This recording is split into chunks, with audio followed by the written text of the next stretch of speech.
hosting this from home, and thank you all for joining us. We have close to 30 participants right now, so even though we're not in person, it feels like, we're a community, and I am guessing all of you are from our service area, Fremont, Newark, or Union City, but if you're not, I'm very curious, and I would love to have you type in the chat where you're from. But without further ado, I'm Megan Marino. I am the Water Conservation Specialist for the Alameda County Water District, and I will be going through some very quick intro slides about ACWD and FOSCA, our partner agency in hosting this, and then we will pass it over to Frank Niccoli, who's going to educate us about rainwater harvesting.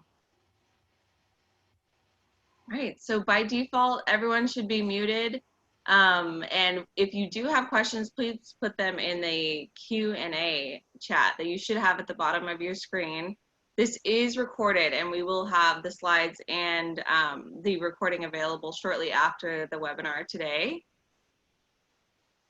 So a little bit about Alameda County Water District. We are proud to provide a reliable supply of high quality water at a reasonable price to our customers. That's our mission statement.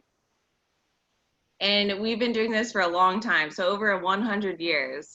We were founded in 1914, and we serve 357,000 customers with 84,000 connections. So we have a very large service area. As you can see in this image here, there's over 100 square miles, and predominantly we serve Union City, Fremont, and Newark. We are very fortunate to have multiple supplies. So what people call this is a diverse supply portfolio. And in California, this is a huge deal because water supply sources are ever scarce, right? So we supply ourselves from 3 places. The first, State Water Project, San Francisco Public Utilities Commission, and the Alameda Creek Watershed Runoff, which also is included in that is our groundwater supply. And so we have the benefit of having the Niles Cone groundwater basin, which is basically why we were founded, because there was this huge supply of groundwater, fresh water, that actually got some seawater intrusion, but we've been working to remediate that. And so I love to present the fact that, we were founded on protecting the Niles Cone groundwater because there was other areas that were trying to come and get the water. And so Alameda County was one of the first, what's it called? It's called a special district in California now, but we were literally founded on protecting the Niles Cone groundwater, and we still have Alameda Creek Watershed Runoff as one of our predominant sources. We offer several water conservation programs, and just to list a few, we have a rain barrel rebate, which I'll go into more further. If you want a water conservation kit, leak detection, we offer a turf replacement program at $1 per square foot. We work tirelessly on offering a lot of programs for your benefit to save water. 2 I'd like to highlight today is the Instant Smart Sprinkler Controller. So this is our newest, latest, and greatest program. These Braccio controllers on the left side of your screen are typically close to $280 or $280 right now. And with this instant rebate, you can get it at $100.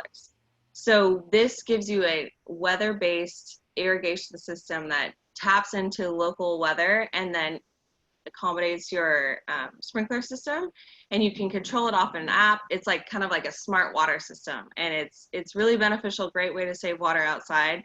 But one thing I'd like to really highlight, and the purpose of today, is this rain barrel rebate. We need more participation in our rain barrel rebate program. So hopefully today you'll understand the benefits of capturing rainwater, but if you do decide to install one at your home, it's pretty simple. All you have to do is connect to your downspout, and we offer $50 per rain barrel, and you can do up to 2. So please, please, please apply. We'd love to have more people engage in this and just capture the rainwater to irrigate their plants. And if you have any questions, my contact information is at the end. One little shout out, we have been working on water efficiency master plan. So please join us and have a voice in what we're going to be doing for the future. So this plan will basically decide our programs and what we offer the community. So we'd love to have your input and have you follow our progress. If the link is there, but also sign up for comments and questions and things, because like I said, this will dictate the next couple years of our programming. You're here today at the rainwater harvesting workshop and webinar, but there's several to follow. So there's one on October 1st. There's several topics that Bosca offers, our partner in this, that we encourage you to sign up for. A little bit about Bosca. It's our partner in this. We are part of Bosca. ACWD is it's 26 members of water purveyors that purchase water from SFPUC. So we've kind of band together under Bosca and help kind of guide the use of our very precious source from SFPUC. And their goal is actually very similar to ACWD's: high quality supply at a fair price. Just a quick disclaimer, ACWD and Bosca don't necessarily represent everything that might be said today.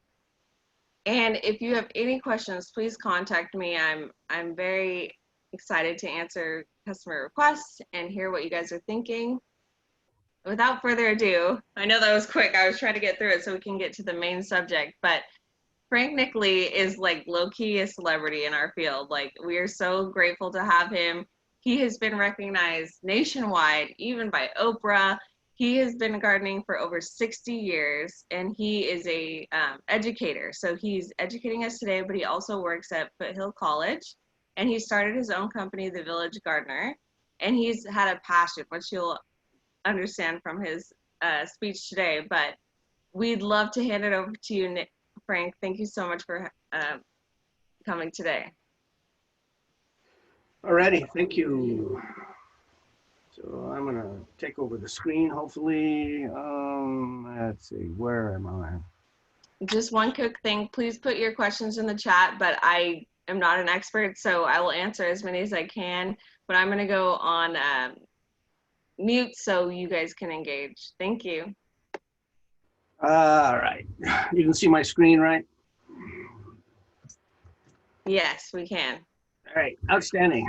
So I call this water reuse and abuse because we have a tendency to not reuse and somewhat abuse water. So I want to talk about that today. So where does our water come from? Well, in 1923, the O'Shaughnessy Dam was completed on the Tuolumne River. And this flooded the entire valley under the Hetch Hetchy Reservoir. The dam and the reservoir are the centerpiece of this Hetch Hetchy project. And in 1934, they began to deliver water to San Francisco and a lot of the client municipalities in the area. The distance from this Hetch Hetchy project to San Francisco is 167 miles. So the water that leaves this area takes 8 days to get down to San Francisco. The water is very clean. It is very good tasting, and it is all moved almost 100% by gravity. Coming from the Hetch Hetchy Reservoir. The geology of the upper Tuolumne River Basin is almost 100% pure granite, and that's why our water is so good and so clean. As Megan said, part of our water gets pumped, and so this is a photograph of Santa Clara Valley water pumping groundwater out from the underground reservoirs of water. And so when we talk about where our water comes from, Hetch Hetchy comes from underground, and it also comes from rain. Rain in our area is somewhat sparse. The average rainfall in our area is 16.71 inches. The last few years have been a little on the sparse side. because of the ongoing drought. Um, the other place that we get our water is from the snowpack. And the snowpack is up in the Sierras. And this snow that accumulates up there is one of the reasons that we have an abundant supply of water in the summer, as long as we get snow up into this area. Does anybody know where your water goes when you flush? Does anybody know how many times a day you flush? So every time you flush the toilet, you put into action a series of events. In the San Mateo area, it goes here. In San Mateo, they're currently involved in a $1 billion, I said billion dollar upgrade on this facility, because this facility cannot handle all of the waste in San Mateo, Foster City. So they're upgrading it. They're in the second phase of the upgrade right now. So when you flush, water goes to this facility, and it goes through a series of cleansing. So they have primary sedimentation, activated sludge, secondary clarification, and final filtration. They disinfect it, they dechlorinate it, they add anaerobic digesters to this thing, and it goes here.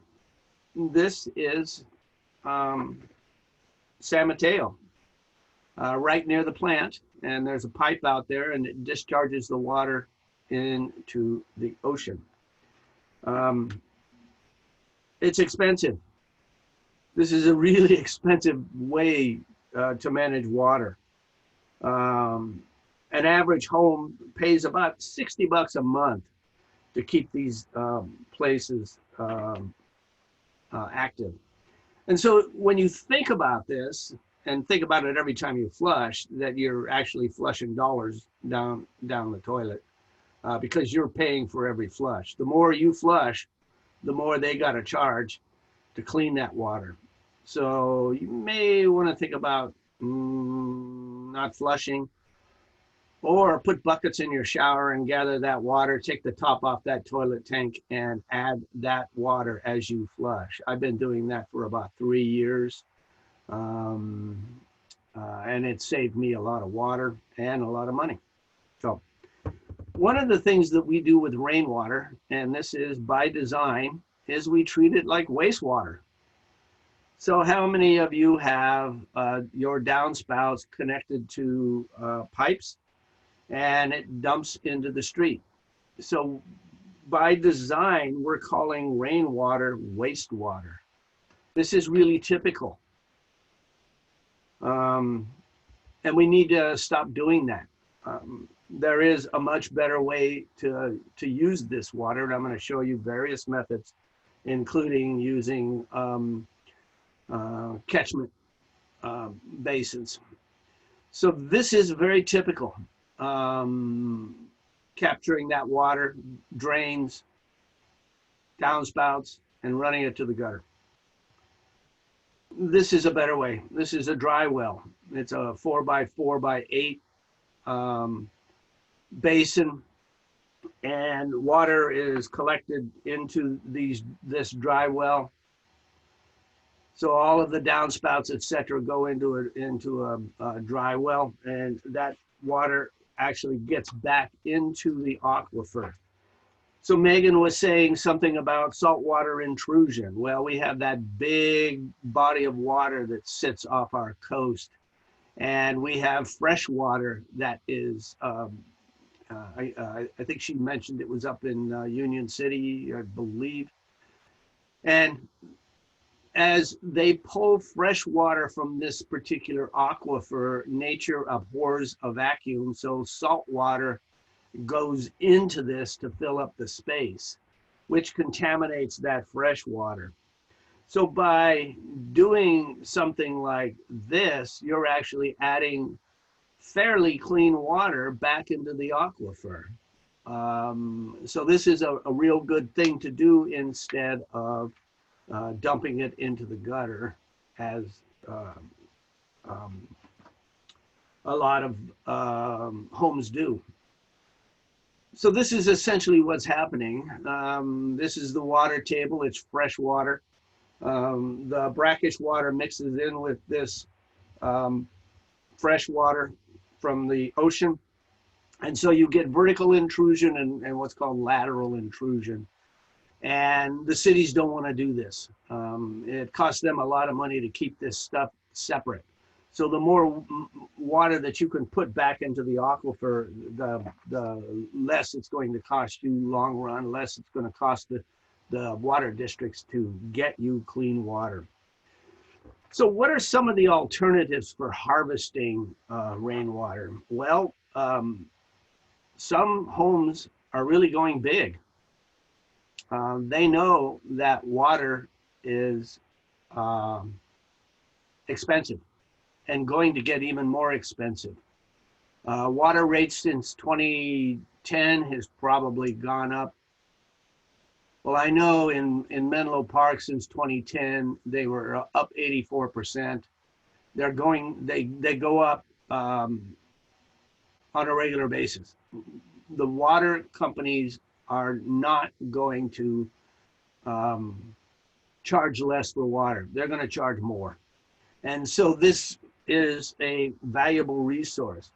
So if you saw the movie, The Big Short, the guy in there shorted the housing market. And I think he made like $1.37 billion when he did that. Well, that guy lives in San Jose. And guess where he's putting his money? Water. Water is the new gold. Warren Buffett. A lot of you have heard of Warren Buffett. He's buying water shares all over the United States because he knows the value of water. So we need to be very conscious as homeowners and users of water on what we're doing with that particular water. So in some instances, some homes are putting in these underground tanks. This is a lot less expensive than you know. It's a big hole and you drop a tank in there. You've got a pumping system and a lot of people are using solar. They're taking their downspout water, dropping it into here and saving it. So I teach up at Foothill College. I have 3 tanks up there. I take the water off my roofs and put them into these tanks. And I have about 2,000 gallons of water that I'm banking when it rains. I use this particular water to water my ornamental plants. Saves me money up there. And I really like the idea that I'm able to gather rainwater and bank it for when I need it. So rainwater for a home can be something like this, or you can go large scale. This is a large scale system. So what do I need for this? Regardless of the complexity of a rainwater capture system, you need 6 basic components. You need a catchment surface, a roof, gutters and downspouts. Already got those on your house probably. Leaf screen, first flush diverters, we'll talk about what those are. A roof washer, which is not totally necessary. 1 or more storage tanks. So with Alameda County, you can buy 2 rain barrels and use those. Not sure how much water those are holding. I'm guessing right around 30, 40 gallons. And then you have a delivery system and in some cases a treatment system. But these are the basic components of catching rainwater. So here's your catchment surface. It's a roof. It's excellent. It's more than you need, especially when you add a rain barrel to this particular catchment system. This is essentially a little bit higher end of a catchment system. So the water is going into the downspouts, into here, and then it flows down into here. You have essentially in the ground a bunch of these, they look like milk crates in the ground, and you have a polypropylene liner that wraps on the outside of these things. And this is a fairly inexpensive system for catching water. We have one of these up at Foothill that we have on a demonstration basis. And then of course you have a pump. This can be solar, so that you're not using electricity. And here's your delivery system or sprinkler head. So this is a way to catch the water. So this little baffle right here hangs on the outside of the rain gutter. As water comes off of this roof, it drops into the rain gutter, and if it splashes back into the rain gutter. So if you're thinking about doing a capture on your gutter system, you may want to put this additional piece in so that you can catch even more water. This is essentially how it works.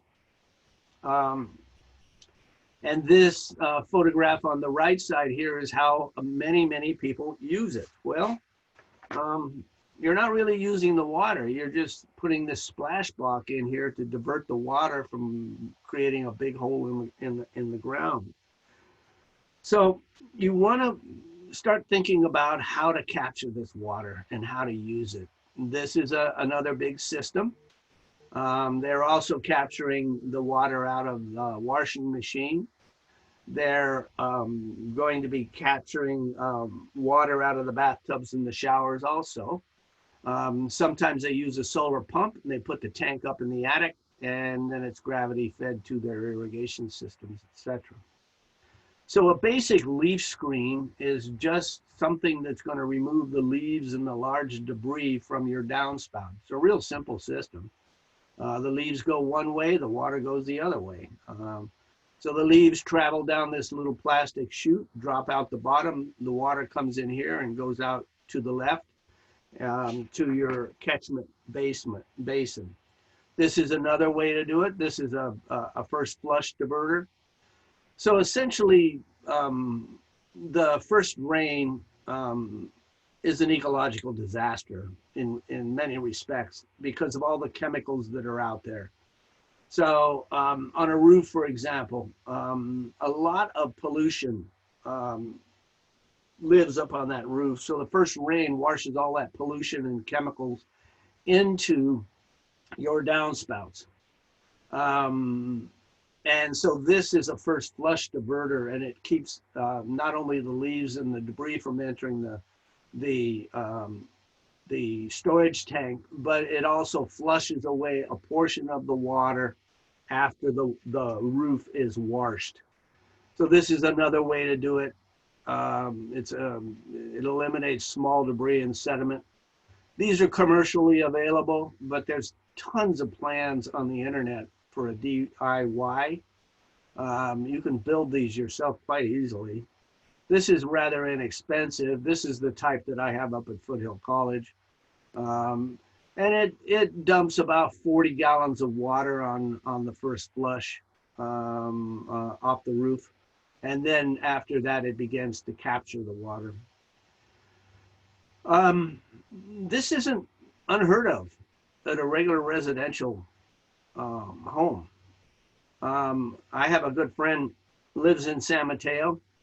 She has about 7 of these around her property.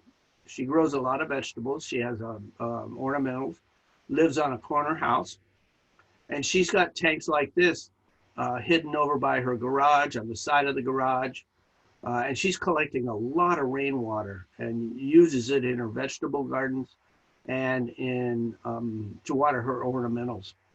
So the materials can be fiberglass, polypropylene, wood, believe it or not, galvanized sheet metal, concrete, and ferro cement.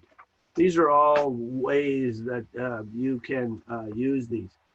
This area, interestingly enough, because we're in the Silicon Valley, you can sometimes find these tanks used. Um, a lot of the chemical storage places in this area that deliver chemicals to the Silicon Valley where they're making chips, they can only use those tanks for so long because a lot of the tanks are carrying hazardous material. When I was a landscape contractor, we were able to get some of these tanks for free. All we had to do was go pick them up, and we installed them at our clients' homes. And we had one client in Atherton had two of these, and he was able to store 10,000 gallons of water in these particular tanks. It was free. It didn't cost him a cent. We had to install it, but the tank itself was free. So by looking around, you can perhaps score one of these tanks if you can find out who's got them and what their burn rate on these tanks are. So these tanks are fiberglass, and the ones over on the right side are polypropylene. How long can you store water, winter, spring? We up at Foothill, we use that water in the summer, so we empty the tanks by the time the winter rains come. So we're able to use all of that in our greenhouse operation. So these are wood and galvanized sheet metal tanks. These are concrete and ferro cement, and this is an underground unit. There are underground units that are essentially ready to go. It's a turnkey operation. You call them up, they dig a big hole. They put this tank in the ground for you. Many times if a house is on a remodel, they'll put it under the driveway with a access chamber so they can get in there and repair or replace the pump if needed. And a lot of these are used with solar. So this particular use is picking up water from the toilets and the washing machines and filtering it and delivering it to the landscape. So the delivery systems can vary according to placement of tanks.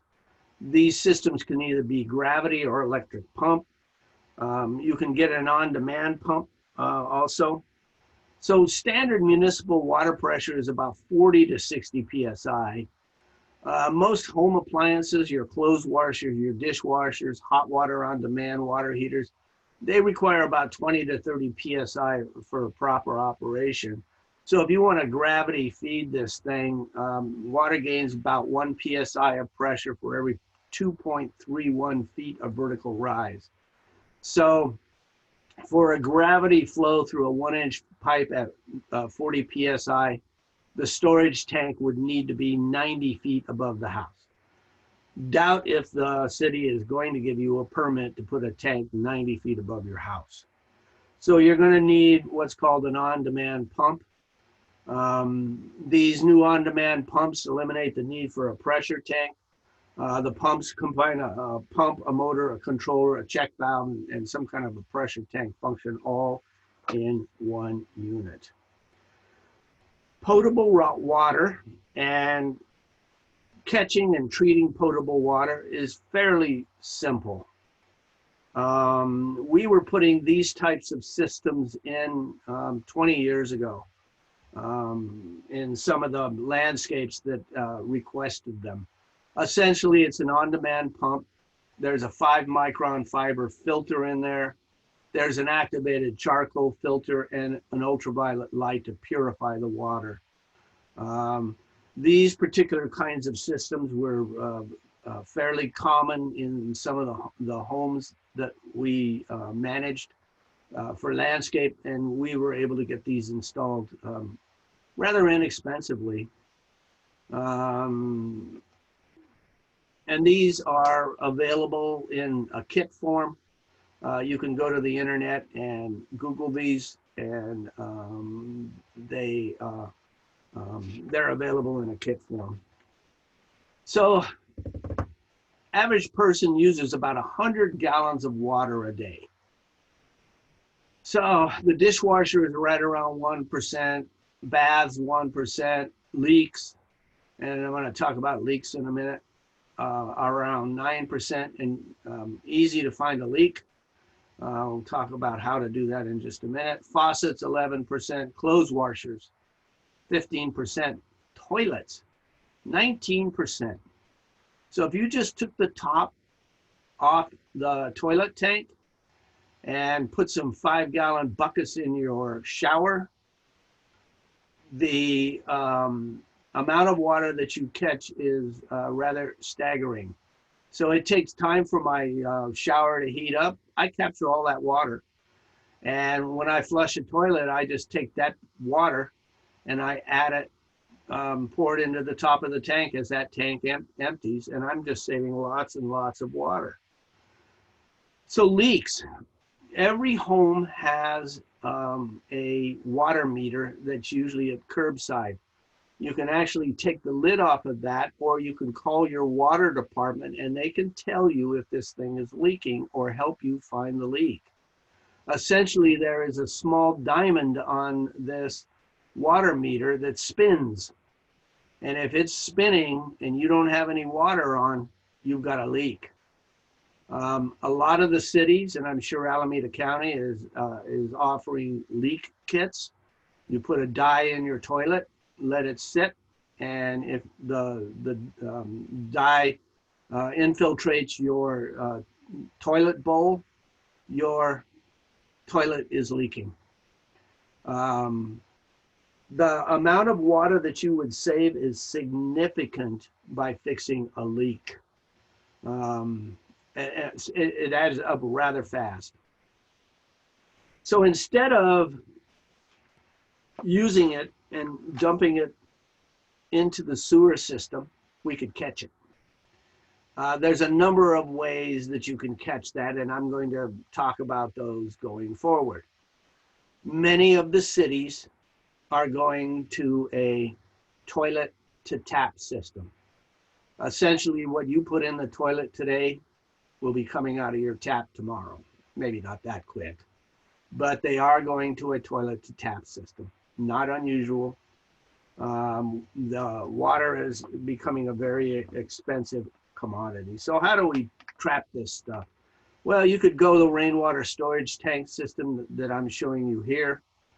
You could do this kind of a system, which is outside.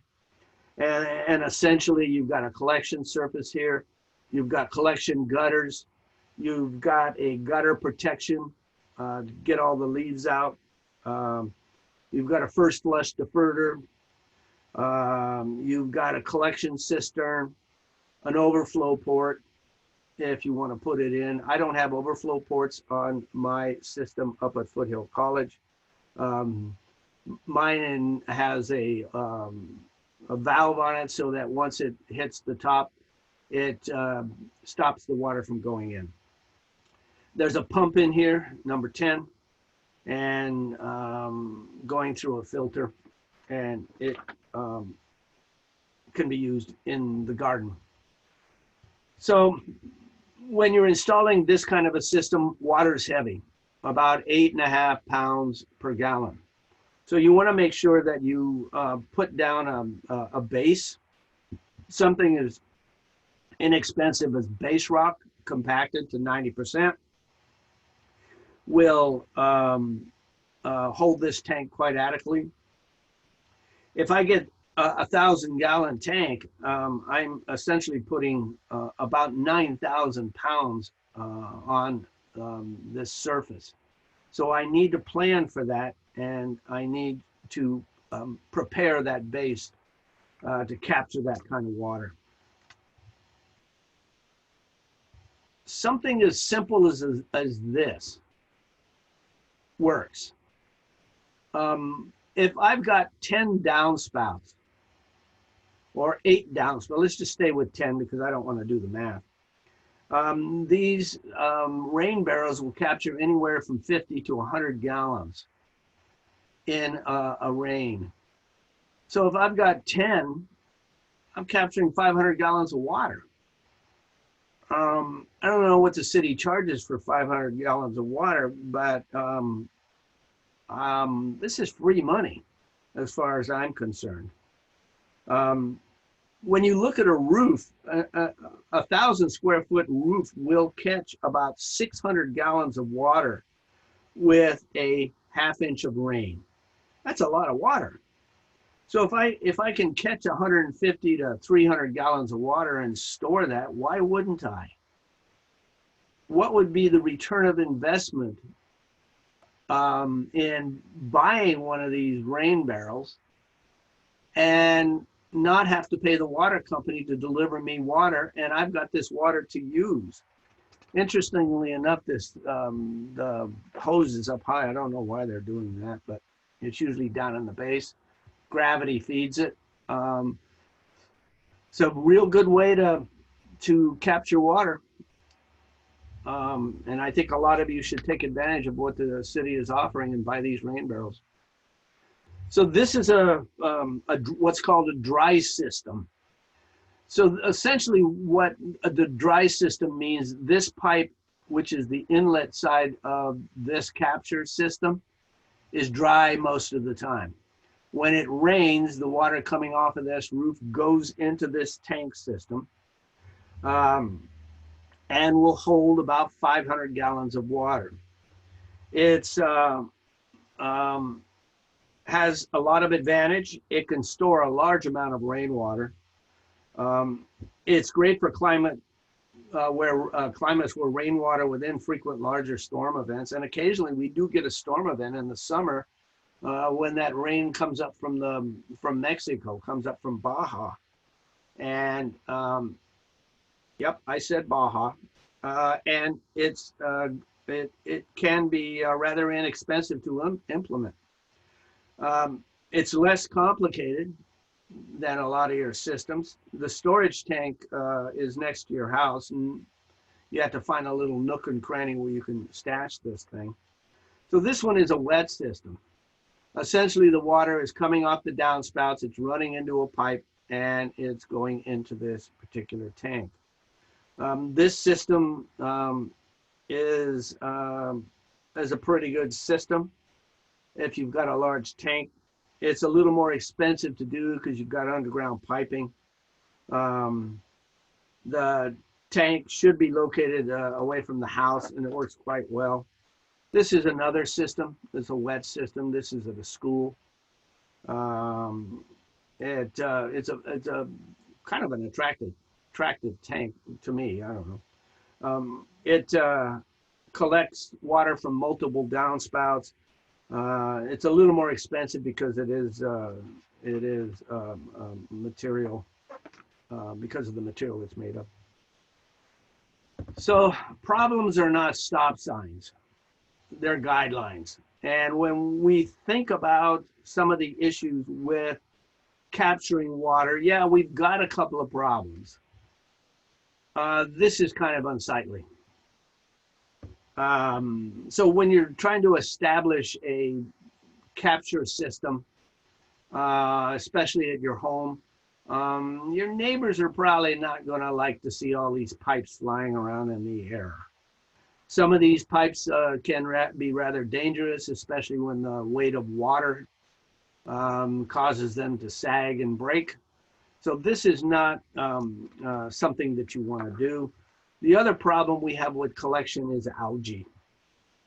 If you use a translucent plastic tank for rainwater storage, you're in all probability going to have to add chlorine to this to keep the algae control. Chlorine and plants do not play well in the sandbox together, but you don't want water in here looking like pea soup. These translucent tanks are meant for chemical storage, not for raw water storage. So there's a couple of ways that you can fix this. You can paint the tank black or white, and just paint the tank. Many tanks have a clear pipe on them to tell you it's called a level indicator, to tell you how much water is in the tank. If it's a clear tank, it will grow algae, and that algae will get into your tank. So you don't want to install these. You can actually just tap on the side of the tank, and it will tell you how much water is in there by the hollow sound coming from inside of the tank. So this is a first flush diverter, works pretty well. It diverts the first bit of rainwater that you collect away from your tank because of the high concentration of dust particles and some pollution. This one is called a poor man's diverter because the initial flush of water, this one's real simple to build, in other words, so that's why they call it a poor man diverter. Connects directly to the downspout, and the water drops down into the tank after it flushes. This is how a first flush system works. The water comes from the roof. There's a ball here that begins to float. Once the water comes out of below this ball, then this ball comes up and seals this. And so the first flush diverter essentially is a inexpensive flotation device, easy to install. One of the ways to use rainwater that is becoming very doable, and a lot of the cities are doing this, is to build rain gardens. Plants for rain gardens need to be able to withstand brief periods of standing water, yet be able to tolerate periods of dryness. Any plants out there that you can think of? Wait a minute, it's coming to me. California natives. Yes, California natives are able to withstand the wet of the rainy period and the extended periods of dryness. So building a rain garden is a way to use water and to capture water. Trees are storage devices. Trees sequester water. Depending on the variety of tree, the species of tree, they will sequester more or less water. And it's called ecosystem services.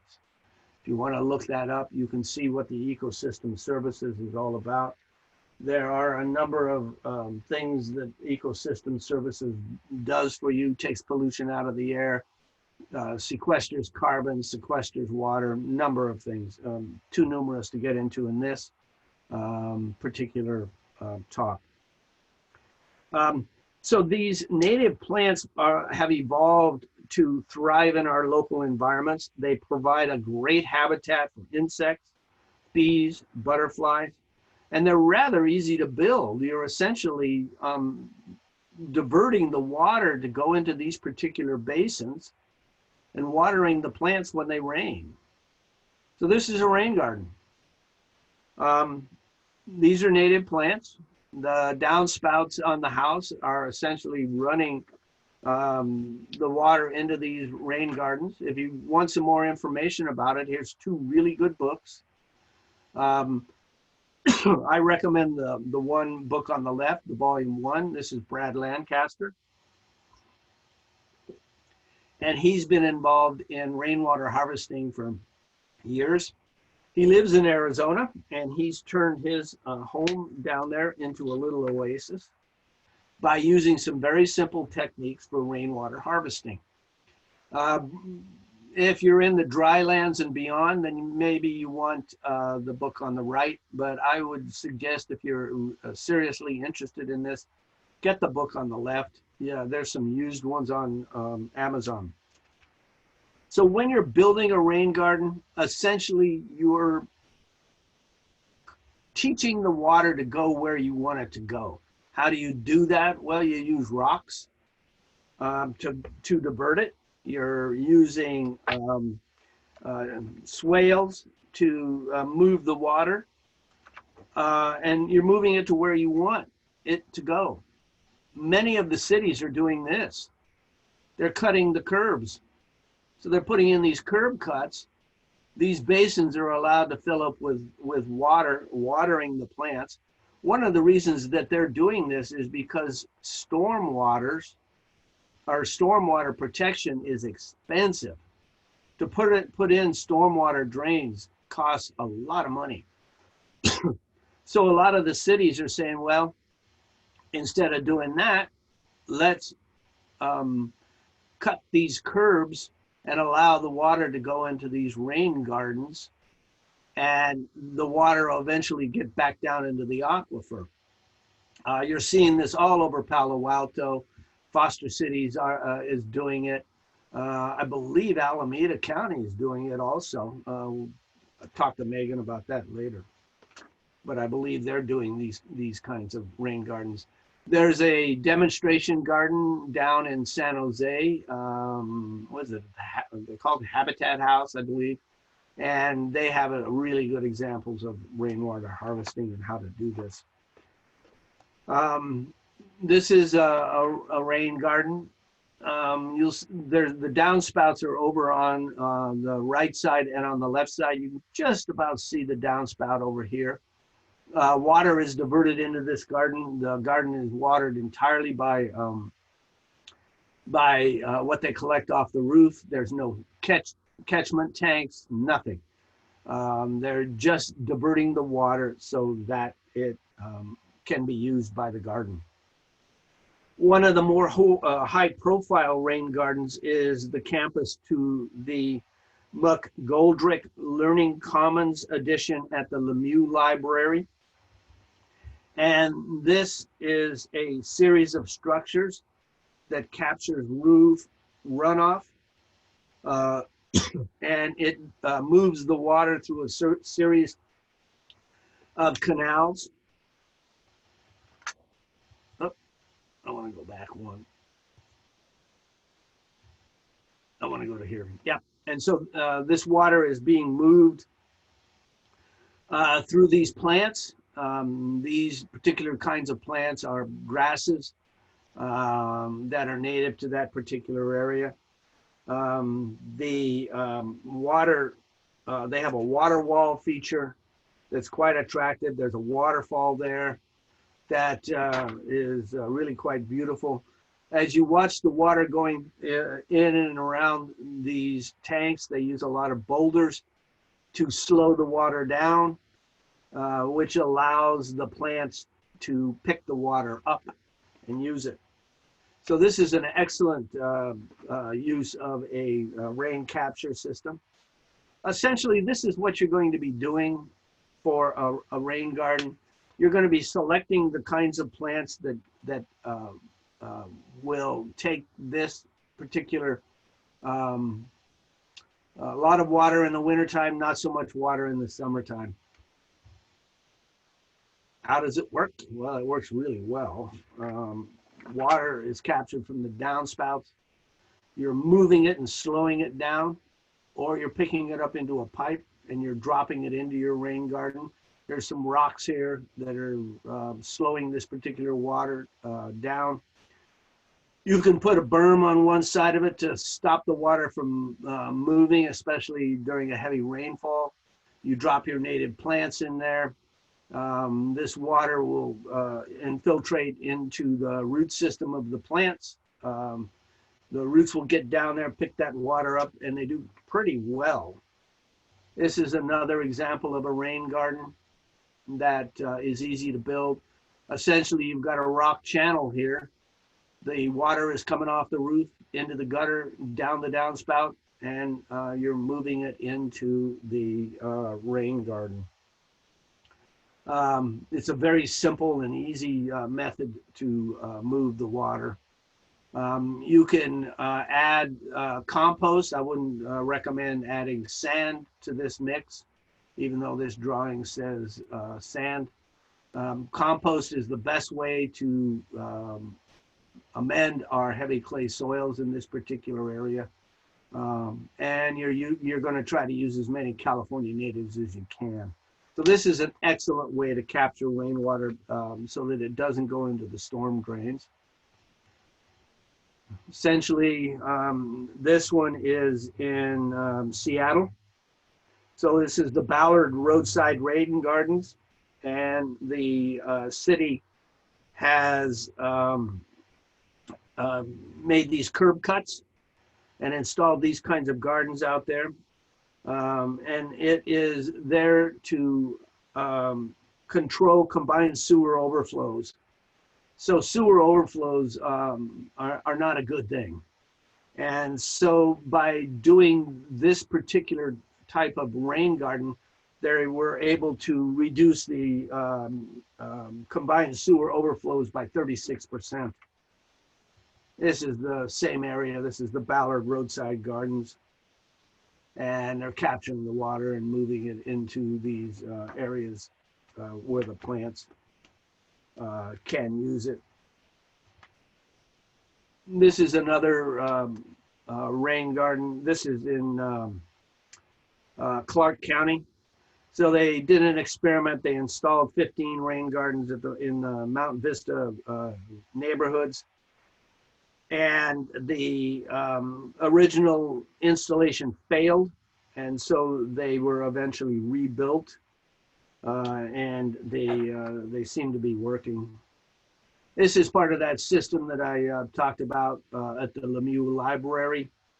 This is a stunning example of a very good rain garden. Water moves through these channels, water falls down, plants on either side are bermed up. Roots are going down into the stream area, picking up the water. Roots from the trees are also doing that. They're moving the water slowly through these channels, and the plants are picking them up so that there's a significant reduction in waste coming off the roof in terms of the rainwater. This is another photograph of one of the gardens that is over there at the convention center. Here's the convention center. A small series of waterfalls, and the plant material on either side is very good for watering these kinds of plants, these native plants. So what about Greywater? We might as well talk about that. When we talk about Greywater, clean water, gray water, and black water. Contaminated water with toxic chemicals and excrement is black water. Gray water is just used water without toxic chemicals or excrement.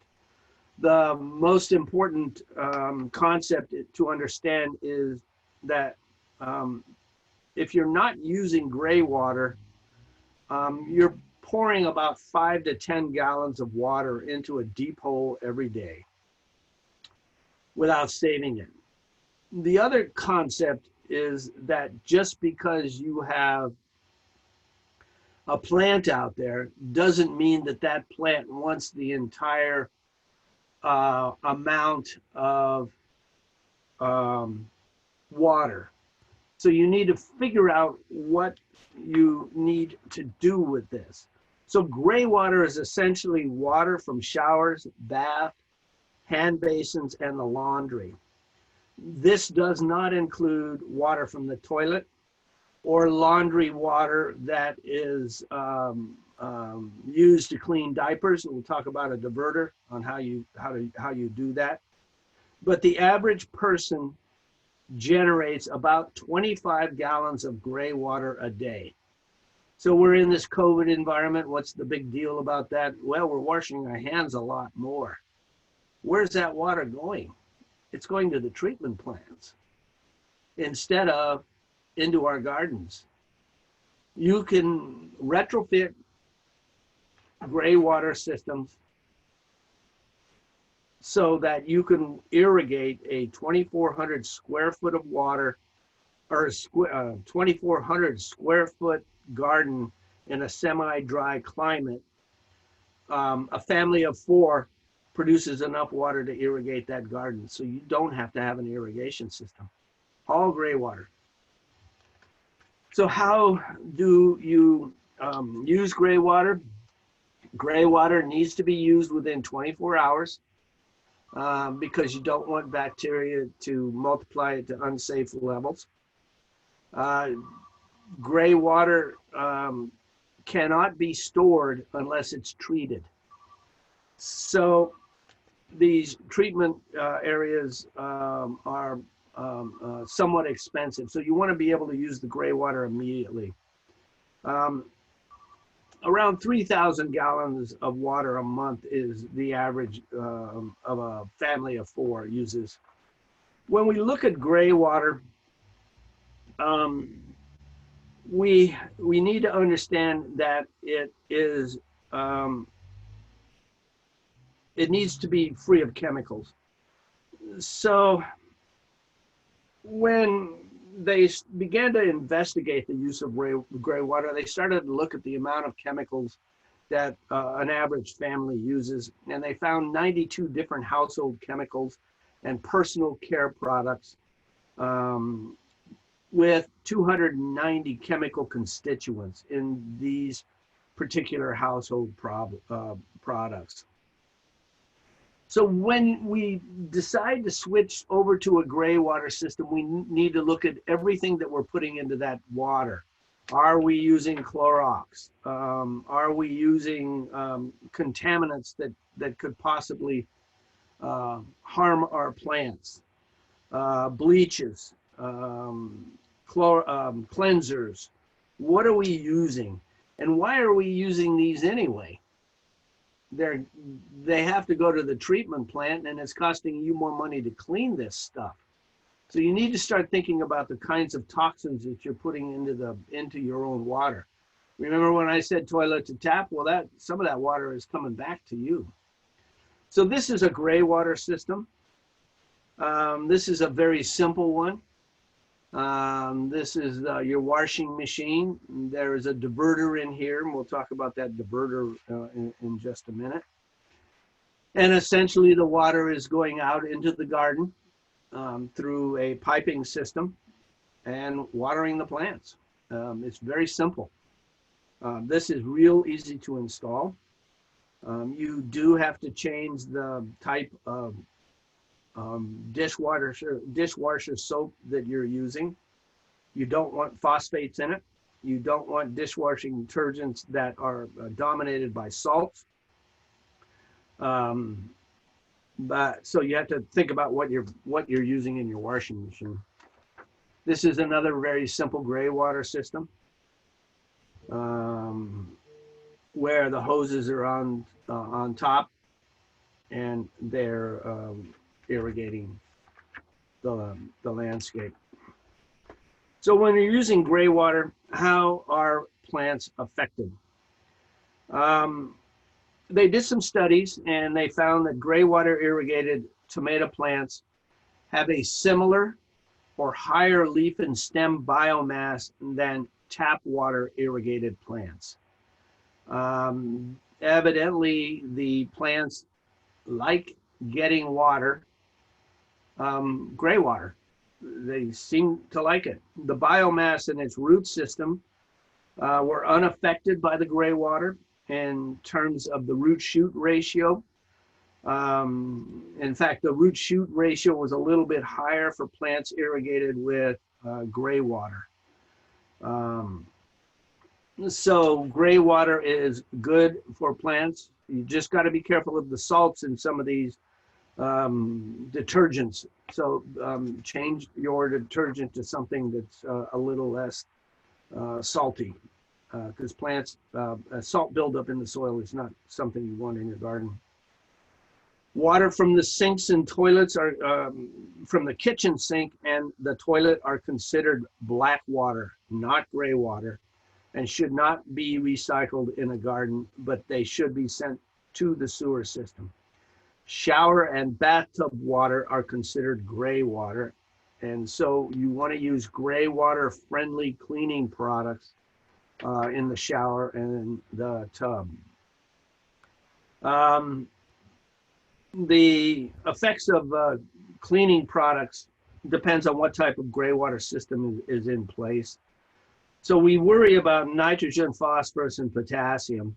Um, so when we think about a laundry to landscape type system, and you can do that with permit, um, excessive amounts of nitrogen, especially phosphorus, can lead to harmful algae growth and should be avoided. So you need to look at what you're putting on your skin and into the gray water system. You can use gray water to water your trees, bushes, berry patches, shrubs, large annuals, whatever you've got in your garden. The plants seem to respond to those kinds of watering systems. Things to avoid: boron, boraxo, chlorine beads, sodium paraborate, sodium hypochlorite, peroxygen, petroleum distillates, water softeners, antibacterial soaps and cleaners, whiteners and softeners, enzymes, titanium oxide, chromium oxide, artificial colors, synthetic fragrances, and artificial preservatives. You shouldn't be putting these down the drain anyway. So you don't want to put this toxic waste down the drain. So what's recommended? Well, Oasis laundry detergent, BioPack, BioClean. I use BioClean. Life Tree laundry detergent, Ecover laundry wash. It has a little bit of salt in it, but it's not bad. Mountain Green laundry detergent. Low water soap nuts, 7th generation. Citrasuds. Avoid Tide. Avoid all perfume, brightening agents, coloring, whatever. Don't use Arm & Hammer. Don't use Woolite. Don't use Ivory Snow. Those are no's. Avoid Clorox. Avoid Boraxo. Some of the skin cleaners, Dr. Bronner's, outstanding. Aubrey organic shampoos, works really well. Dial liquid hand soap, not good. It has a sodium chloride in it. So if you're going to be putting into these into your plants, you need to be careful about what you're doing. Ajax, Comet, Ivory, Palmolive, Joy, and Dawn are no-nos. So you may need to think about what else you want to use instead of those. Gardens, including fruit and vegetables, do not need fresh potable water. Experience has shown that ornamentals, native and food-producing plants thrive on gray water, especially when they're irrigated daily. And that's what gray water use is all about. You produce the water, you use it the same day. As long as you're taking sensible precautions about the kinds of toxic cleaners you're using inside the house, your plants are going to thrive. This is a low-tech system using gray water. This is a laundry to landscape system. And this is what's called a branch drain system. Not very complicated. This is using the gray water in a drip system or a capillary action system. This works quite well. So I talked about that diverter valve. This is the setup for a laundry to landscape system. This orange valve in the center is what's called a diverter valve. If in fact you're using bleaches or you're washing soiled diapers and such, you set this valve so that the water from the washing machine goes to the right and goes into the sewer system. If you're just doing everyday laundry, towels, etc., then the water goes to the left and it goes into your gray water system. This valve is rather inexpensive. It's called a Jandy valve. Most pool supply houses carry Jandy valves. They're rather inexpensive. The piping here is nothing complicated. You have an air gap here so that when the air is going through, the air pops out the top. That's not really necessary, but you can get it. There's a number of companies that offer this. They'll come in and they'll pipe this and set it up for you. There's a couple of them over in Oakland that I know of for sure. When I had my company, we used to build these kinds of systems. Takes about an hour to do this kind of piping work and get the pipe out to the garden. It's not that complicated. Essentially what you're doing with that gray water is this. You're pumping it out into the garden, and you have these outlets that are out there that are allowing the water to water your plant material. This is a very inexpensive laundry to landscape system. It's the simplest, it's the least expensive way of capturing and using gray water. It's also saving a significant amount of water use because you're not irrigating outside. You can also take your gray water into what's called a mulch basin. And essentially what this mulch basin is, it will clean that particular water. And then here's the drip line of the plant being watered. The roots will actually intrude in and around this mulch basin and pick up that water. So the water is just discharging into this stone marker box. This is essentially how you're setting up your gray water system. Rather easy to install and very effective for watering these kinds of plants. They're using a mulch basin here. The water is going into the mulch basin. Roots of these particular trees will eventually get into this mulch basin and pick up the gray water. This is a great way to use gray water. This is also a really good way to use water captured off your roof from your tanks. So you run the tanks into this same system. In fact, you can put another Jandy valve in here, switch from gray water to your tank water when you're not watering. Just a hose in a piece of pipe. The water just flows out of that piece of pipe into the mulch basin, and that mulch basin holds the water. This mulch swells up with water, and the plants are able to strip it off the mulch. Hey, if you wanted a pressurized system, you can use a pressurized system. We used to install these kinds of pressurized systems in homes. Is there a question? Hey, Frank, can you hear me? Yeah, I can. Oh, sorry. There's several questions in the chat that I want to get your thoughts on. So I was thinking maybe around 5-10 more minutes we can go to Q&A. Yeah, we can do that. So what time am I supposed to stop? Well, it's intended for 11:30, but I think these questions are interesting, so I want to give plenty of time. And if you have questions, please put them in the chat because we'll reserve the last like 15 or 10 minutes for Q&A. So I just wanted to give you a little warning in case there's anything you want to like wrap up with. Yep, I've got about 4 more slides, and I think I'm about. Oh, wow. Okay, perfect timing. Thank you. Yep. So this is a system that they're using in Australia. You wash your hands, that hand water goes back into the toilet tank. We're not using that here in the United States just yet. Australia is a little bit ahead of us in terms of water conservation. And so these are available if you look around and get them. This is another system that's starting to gain popularity.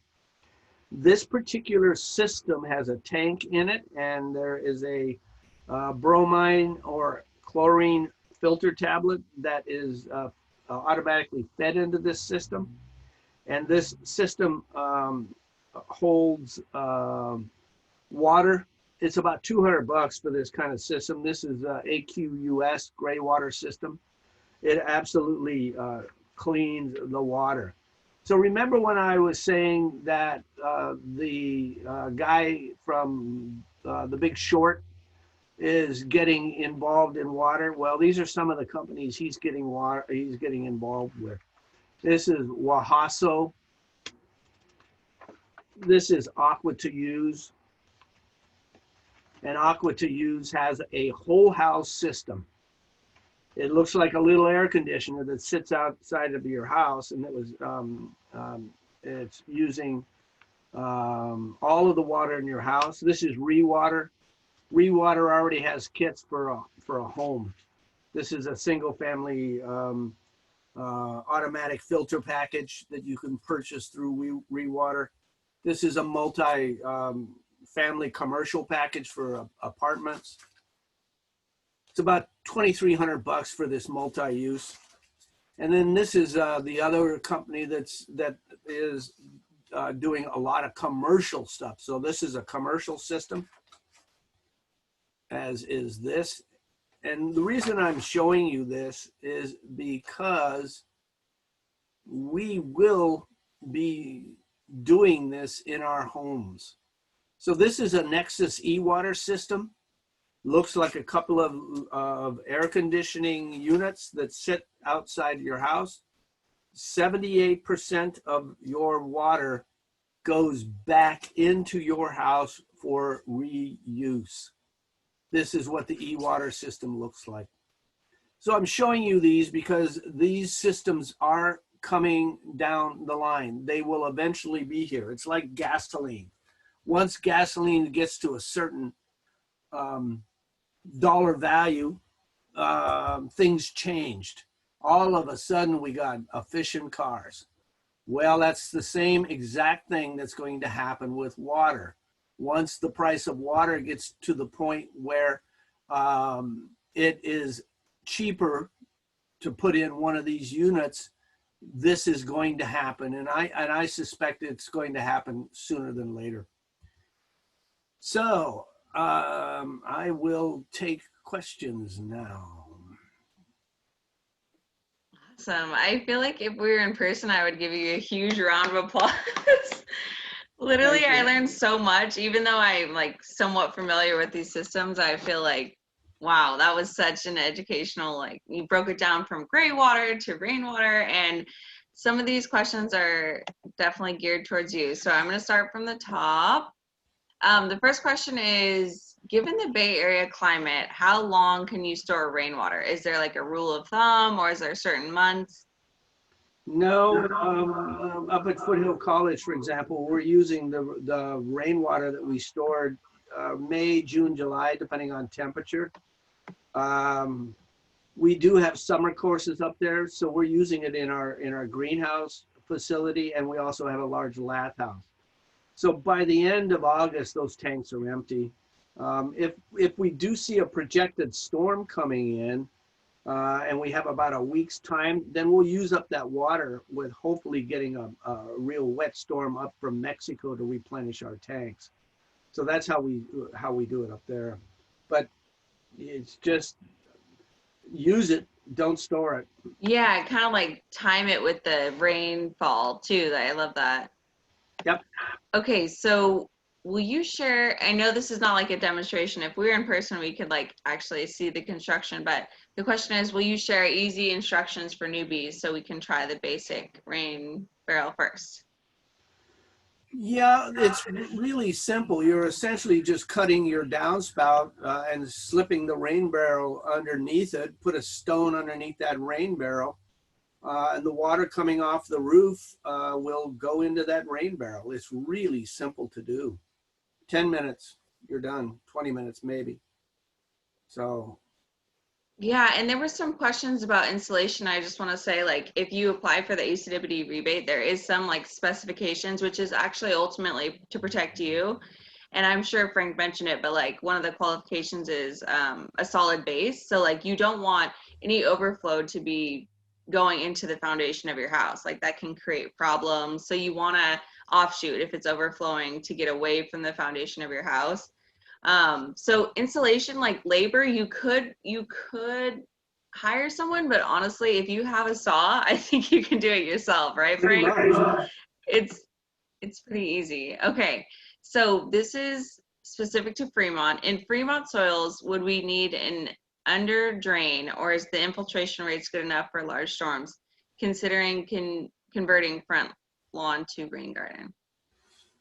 Yeah, and don't forget, if you're going to be converting your lawn, make sure you get in on the cash for grass program, $1 per square foot from Alameda County.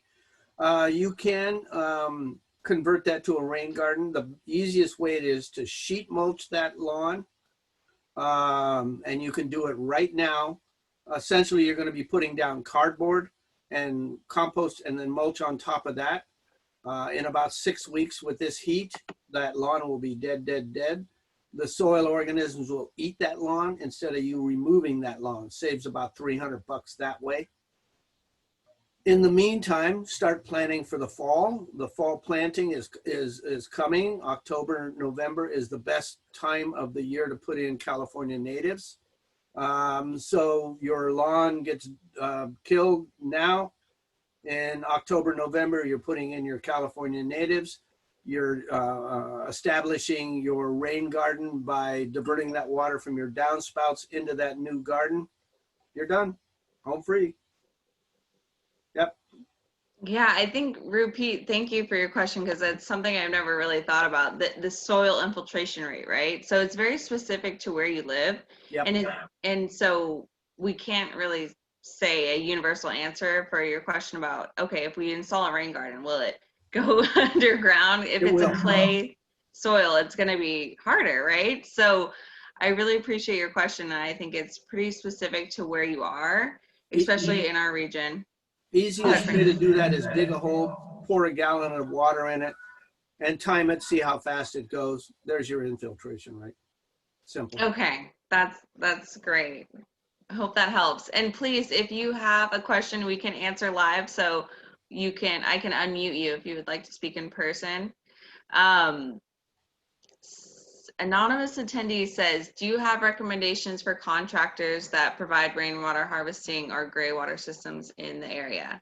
I don't have a specific contractor, but if you go to the cities themselves, they sometimes have contractors that they recommend for gray water installation. Or you can go to the California Landscape Contractors website, clca.org. And there is a Find My Contractor link on there. You can put in what you want, and it will direct you to licensed contractors who install these systems. One other thing I want to share with you, I'm going to share a screen really quick, is these. These are Bushman tanks. As I said, the Australians are ahead of us. These Bushman tanks, there we go, there's all of them, are very innovative. They're thin, they're easy to install. You can get various sizes of these Bushman tanks. They're very well made. There is a Bushman representative in the San Francisco Bay Area who will come out and help you with your installation. We have a number of these Bushman tanks up at Foothill College also. There's another series of them, 2 of them put together, 530 gallons in this particular Bushman tank series. So these are really great tanks too. Any other questions, Macon? Yeah, great recommendation. So Mrs.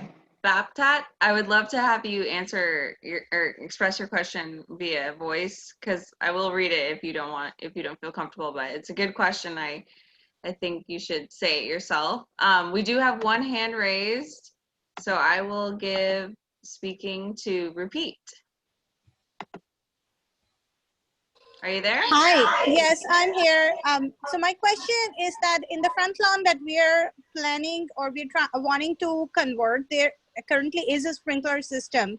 I'm assuming that the sprinkler system can stay while we do this conversion to landscaping, and then we'll just have to run it less frequently. Yeah, you So is can, or you can convert your regular irrigation system to a drip system. That's real easy to do. And Bosca does do some seminars on how to do that. okay.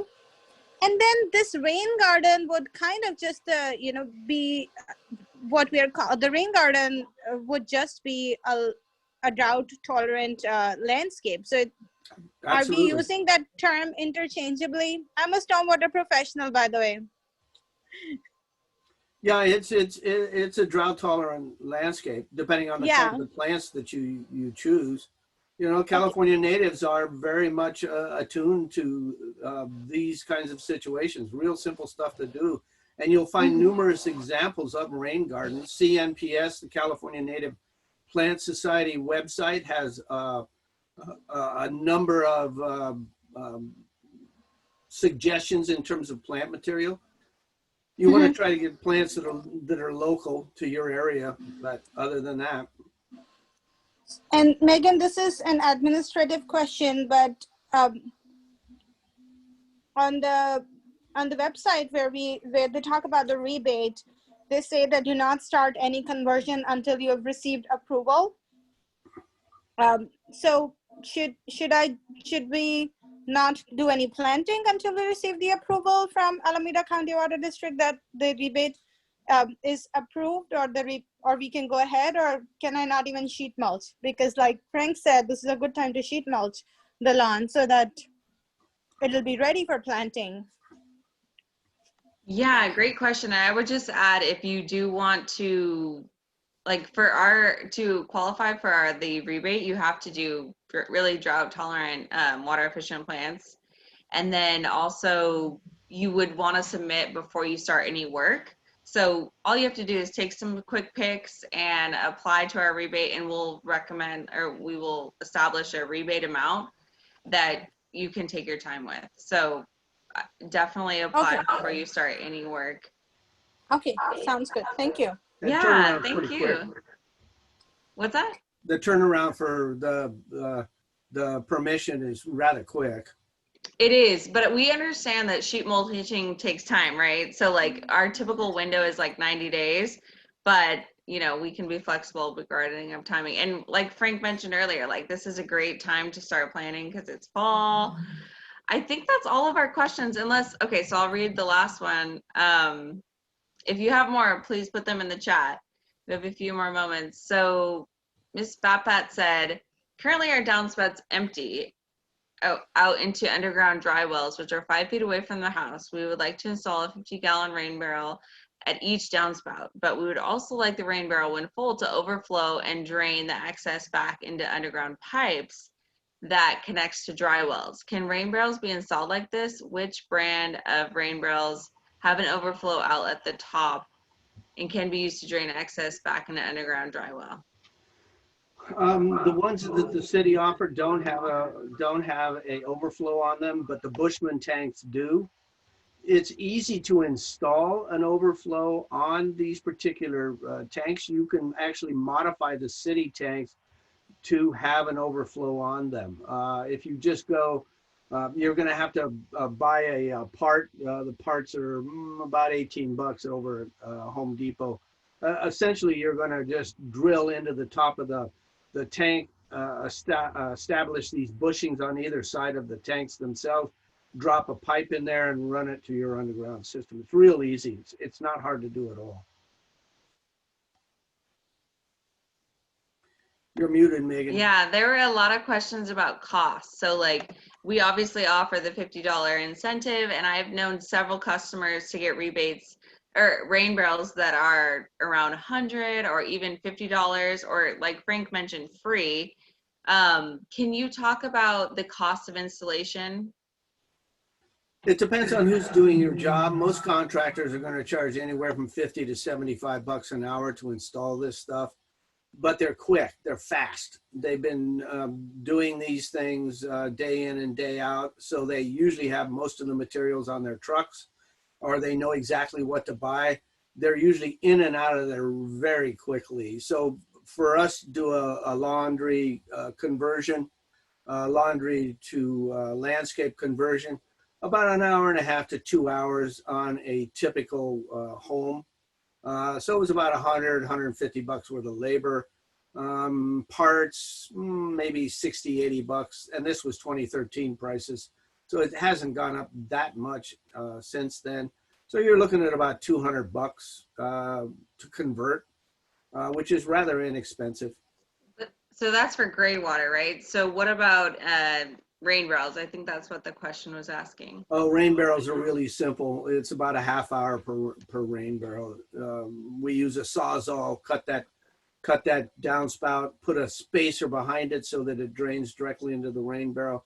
It's quick. You're probably looking at, oh, I don't know, $45 maybe. Not going to be that much. Real simple to do. Yeah, I just want to add, you can get barrels for free, but that wouldn't qualify for the rebate. So what type of rain barrel withstands being in the sun best? You mentioned that any kind of clear gets algae really quick, so I think that's a great question. Polypropylene usually have a UV inhibitor in them. They do pretty well out in the sun. And you're going to hide these with your plants anyway.